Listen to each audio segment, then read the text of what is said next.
लोगों में इंसानियत नाम की चीज नहीं बची है। मासूम बच्ची बिना कपड़ों के गलियों में घूम रही थी। उसके शरीर से खून बह रहा था। वो रोती बिलखती घर घर गई, मदद की गुहार लगाई, लेकिन किसी का दिल नहीं पसीजा। शर्म आनी चाहिए ऐसे लोगों को जो खुद को माँ बहन बेटियों का संरक्षक करने का पैच। शर्म आनी चाहिए ऐसे लोगों को जो खुद को माँ बहन बेटियों का रक्षक कहने का दम भरते हैं। उस बच्ची की कोई मदद नहीं कर सका, ये सोच कर कि कहीं पुलिस के चक्कर में कोई ना फंस जाए। राहुल शर्मा का, जिसने उज्जैन की गलियों में घूम रही 12 साल की रेप पीड़िता की मदद की, उनका बयान सामने आया है। राहुल ने कहा, उसे कपड़े पहनाए, उसे संभाला, पानी पिलाया, खाने को दिया। जब वो अचानक बेहोश हो गई तो पुलिस को बुलाकर उसे सुरक्षित हाथों में सौंप दिया। इससे पहले किसी ने उसकी कोई मदद नहीं की।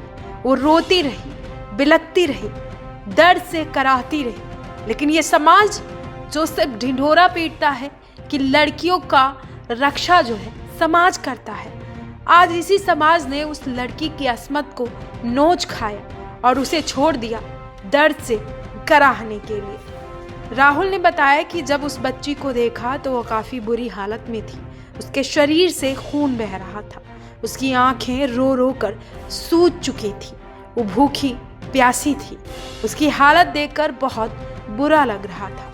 इसके साथ ही राहुल ने कहा कि तकरीबन 9:30 बजे का समय था। वो अपने आश्रम के जाने के लिए निकले थे। गेट के पास एक लड़की खड़ी दिखाई दी। वो तुरंत दौड़कर उसके पास पहुंचे और उसे अपने गमछे से लपेट दिया। इसके बाद उसे अंदर लेकर गए। अपनी पत्नी को बुलाकर उसकी देखभाल करने को कहा। इसके बाद में राहुल ने 100 नंबर पर कॉल किया, लेकिन वहां से कोई नहीं आया। तो महाकाल पुलिस स्टेशन में फोन करके बच्ची के बारे में जानकारी दी। पुलिस तुरंत मौके पर पहुंची और बच्ची को अपने कस्टडी में लेकर जांच शुरू की। राहुल ने आगे कहा कि बच्ची काफी डरी सहमी थी और वो उससे भी बच रही थी। किसी तरह पत्नी ने उसे शांत किया और उसके परिवार वालों के बारे में पूछा, लेकिन वो कुछ बता नहीं पाई। उसे लिखने के लिए एक पेपर पेन भी दिया गया, लेकिन वो कुछ लिखने की हालत में नहीं थी। पत्नी ने उसे कहा कि वो घबराए नहीं, वो बिल्कुल सुरक्षित है। इसके बाद पुलिस उसे अपने साथ ले गई। पुलिस को बयान दर्ज करा दिए। पुलिस बच्ची के परिवार वालों को तलाशने में जुटी है। रेप का केस भी दर्ज कर लिया गया है। लेकिन अब इस मामले को लेकर पूरे देश के लोगों में जो आक्रोश देखने को मिल रहा है, बस हर कोई यही कह रहा है कि इन हैवानों को पुलिस ढूंढे और सख्त से सख्त सजा उनको मिलनी चाहिए।